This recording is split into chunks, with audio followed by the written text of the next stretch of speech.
Hey guys, welcome back to the new video. My name is Manish and I hope you all are doing absolutely fine.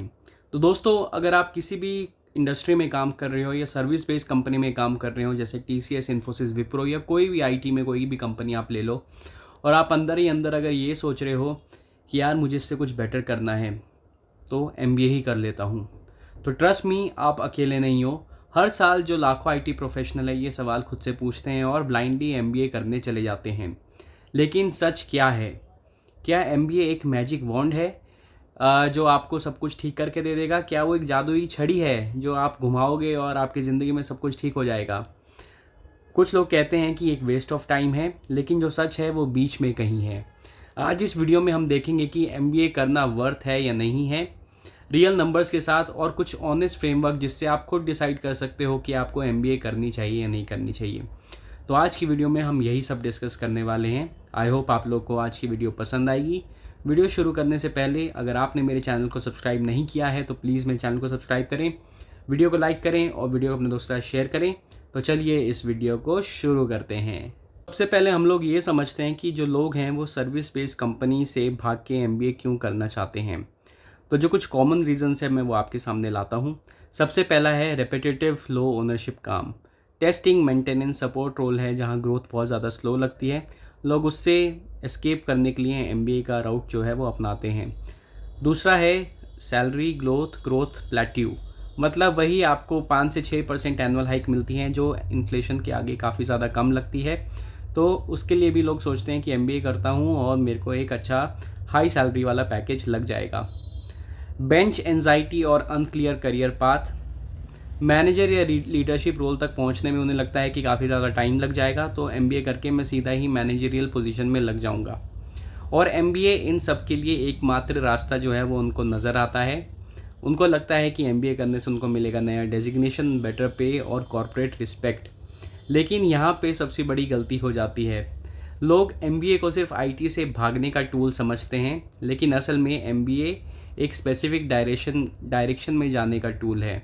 फ़र्क क्या है मैं आपको समझाता हूँ। चलिए अब थोड़ा प्रैक्टिकल बात करते हैं, थोड़ा डेटा के साथ। तो देखो, जो टॉप टियर MBA कॉलेजेस हैं, जैसे IIM अहमदाबाद हो गया, बेंगलोर हो गया, कैलकाटा हो गया, या इंडियन स्कूल ऑफ बिजनेस हो गया, ISP हो गया, उनके 2026 के प्लेसमेंट डेटा के मुताबिक IIM अहमदाबाद जैसे टॉप इंस्टीट्यूट की जो पैकेज है, एवरेज पैकेज, वो गया है अराउंड 35 LPA, और उसकी फ़ीस है अराउंड 27 लैक्स पूरे 2 साल की। तो इसका मतलब 1 साल से कम में भी आप अपने फ़ीस जो है उसको रिकवर कर सकते हो। और ISB का एवरेज पैकेज जो था वो 28 से 33 लाख के बीच में था, और उसकी फ़ीस है 35 से 40। और पे बैक अगर आपको समझना है तो यहाँ पे 1.5 से 2.5 साल के बीच में आपका पे बैक होता है इन कॉलेजेस का। यहाँ पे एक इम्पॉर्टेंट कैच है, ये नंबर एवरेज है। बॉटम परसेंटाइल की जो प्लेसमेंट्स है मतलब वो काफ़ी कम रहती है। एवरेज जो है वो हमेशा ज़्यादा निकल के आता है, क्योंकि सोचो किसी का 1 करोड़ का लगा और बाकी लोगों का 10-10 लाख का लगा, तो वो भी एवरेज ला के 30-35 के आसपास ही होगा। मतलब आप IIM में जाते हो तो कोई गारंटी नहीं होती है कि आपका मिनिमम से मिनिमम 35 लाख जो है वो लगेगा ही लगेगा। तो देखो, हाई रिटर्न ऑन इन्वेस्टमेंट है और लो कॉस्ट ऑप्शन भी बहुत सारे इंस्टीट्यूट्स जो हैं वो देते हैं। जैसे FMS हो गया, फैकल्टी ऑफ मैनेजमेंट स्टडीज़, वो दिल्ली में, दिल्ली यूनिवर्सिटी एक कॉलेज है जहाँ फ़ीस सिर्फ 2 लाख रुपए है और आपका एवरेज पैकेज जो है वो 26 से 34 लाख तक का जाता है। इसे इंडिया का बेस्ट कॉलेज माना जाता है ROI के लिए, लेकिन उसमें एडमिशन जो है वो बहुत ज़्यादा टफ है। कैट में अगर आप 99+ परसेंटाइल लाते हो तभी आप एलिजिबल बनते हो उसके इंटरव्यू के लिए, तो आपको वो सोच के भी सब कुछ चलना पड़ता है। अब बात करते हैं Tier 2 कॉलेजेस की। यहाँ रियलिटी थोड़ा डिफरेंट हो जाती है।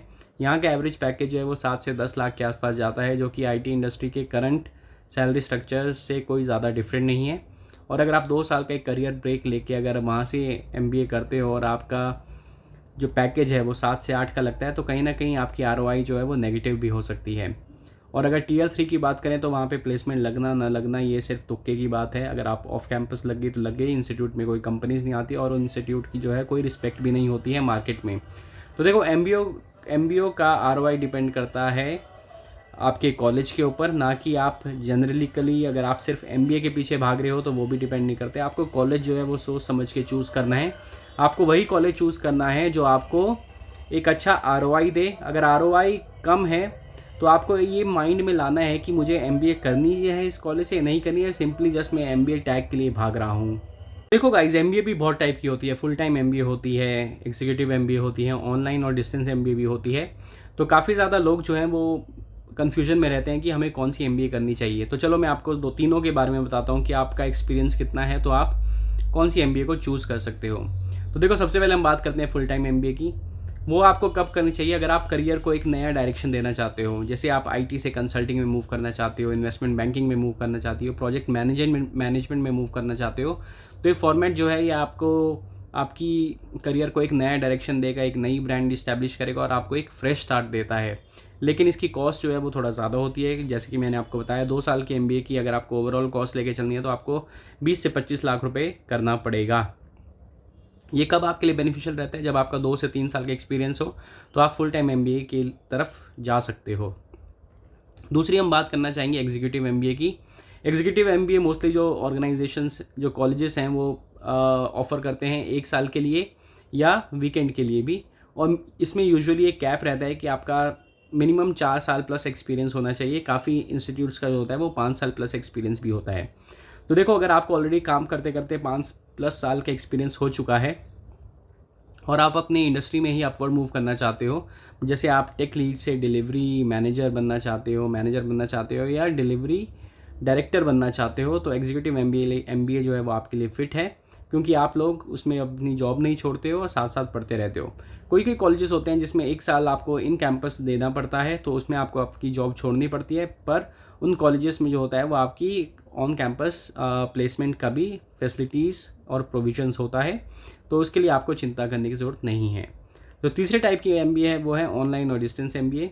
ये थोड़ा इंटरेस्टिंग है क्योंकि 2026 के डेटा के मुताबिक मिड करियर प्रोफेशनल्स के लिए ऑनलाइन एमबीए जो है वो हाईएस्ट आरओआई ऑप्शन बन रहा है, क्योंकि कोई करियर ब्रेक इसमें नहीं होता है, लेकिन कोई अपॉर्चुनिटी कॉस्ट भी नहीं होती है इसमें।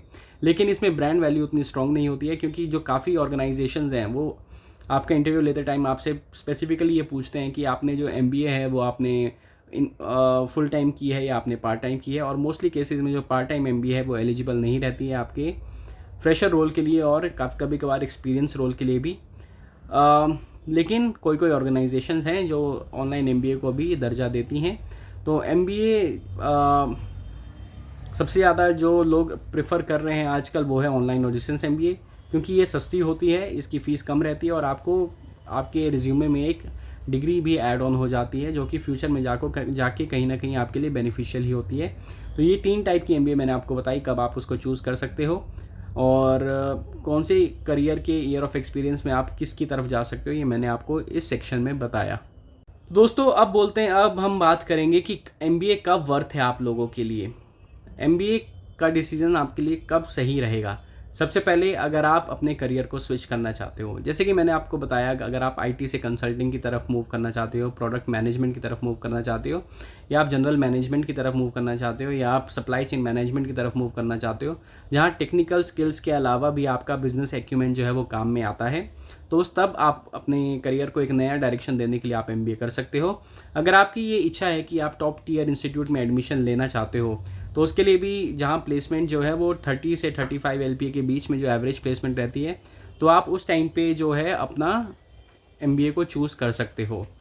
तीसरा है, अगर आपके पास ऑलरेडी कुछ साल का मीनिंगफुल एक्सपीरियंस है, तो देखो एमबीए फ्रेश ग्रेजुएट्स के लिए जितना वैल्यूएबल है, एक्सपीरियंस कैंडिडेट के लिए उससे ज़्यादा वैल्यूएबल है, क्योंकि वो सीख के आए हैं वो अपने एमबीए में इम्प्लीमेंट कर सकते हैं और रियल लाइफ एक्सपीरियंस से कनेक्ट कर पाते हैं। तो अगर आपके पास कुछ साल का मीनिंगफुल एक्सपीरियंस है और आपने कैट में अच्छा स्कोर किया है, तो आप एमबीए के लिए जा सकते हो। आप एमबीए कब कर सकते हो? आखिरी चीज़ है, जब आपका गोल जो है वो बहुत ज़्यादा क्लियर है, मतलब आपको स्पेसिफिकली पता है कि आपको आईटी से छोड़ के आपको फाइनेंशियल इंडस्ट्री में जाना है, जिसके लिए आपके लिए एमबीए ज़रूरी है, तो तब आप एमबीए करते हो। बस एमबीए इसलिए मत करो क्योंकि आप आईटी से भागना चाहते हो। आपके पास एक क्लियर गोल होना चाहिए, आपको इंटरनल स्विच के बारे में पता होना चाहिए कि आपको अपनी जॉब कहाँ स्विच करनी है, और आपके पास ऑलरेडी कुछ साल का मीनिंगफुल एक्सपीरियंस होना चाहिए, तभी आप एमबीए करने के लिए खुद को एलिजिबल समझ सकते हो। और एमबीए कब आपके लिए रिस्की हो सकता है? पहला, अगर आप सिर्फ आईटी से भागना चाहते हो, मतलब एमबीए करके भी आपका कुछ एक फिक्स करियर गोल नहीं है कि आपको कहाँ जाना है, बस आपको करंट सिचुएशन से भागना है, इसलिए आप एमबीए करना चाहते हो। अगर आपकी एडमिशन किसी टियर 3 कॉलेज में हो रही है और वहाँ भी आप लोन लेके पढ़ने के लिए जा रहे हो, देखो टियर 3 कॉलेज की फ़ीस भी मैं बात करूँ तो 10 से 15 लाख रुपए आजकल टियर 3 कॉलेज भी इतना चार्ज कर रहे हैं। और 2 साल के बाद अगर आपकी कोई प्लेसमेंट नहीं लगती है, जो कि most of the times in colleges में होता है, तो आपके लिए कहीं ना कहीं वो रिस्की फैक्टर हो सकता है। तो आप सोच समझ के ही कोई कॉलेज चूज़ करो, और टियर 3 कॉलेज में तो बिल्कुल मत जाओ अपनी नौकरी छोड़ के। तीसरा मिसकंसेप्शन ये होता है कि एमबीए करते ही आपका ऑलरेडी एकदम ही सीनियर लेवल पे रोल लगा जाएगा, लेकिन ऐसा ज़रूरी नहीं है। एमबीए करने के बाद भी आपका जूनियर लेवल पे प्लेसमेंट हो सकता है, और आपके इंटरव्यू और परफॉर्मेंस के डिपेंड करता है कि आपको कौन सा रोल मिलेगा। लेकिन एमबीए करके भी आपको मिडिल से स्टार्टिंग लेवल वाले जॉब्स ही मिलेंगे, ऐसा नहीं है कि आपको कहीं सीईओ लग जाएंगे।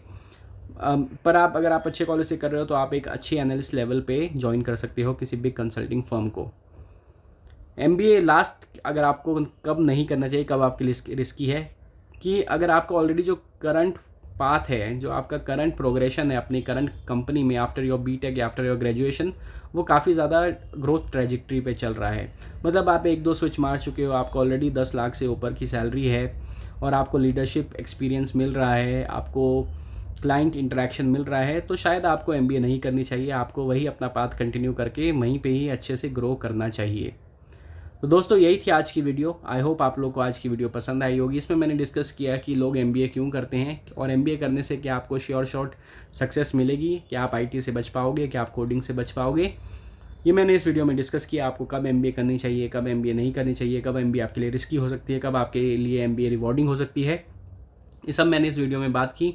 तो आई होप आप लोग को कुछ नया पर्सपेक्टिव मिला होगा और इस वीडियो में कुछ अच्छा सीखने को आपको मिला होगा। अगर आपको अच्छा सीखने को मिला है तो प्लीज़ कमेंट बॉक्स में ज़रूर बताना, और मेरी वीडियो को लाइक करो, मेरे चैनल को सब्सक्राइब करो, और मेरी वीडियो को शेयर करो। मिलता हूँ आपको नेक्स्ट वीडियो में, तब तक के लिए bye bye, take care and have a nice day.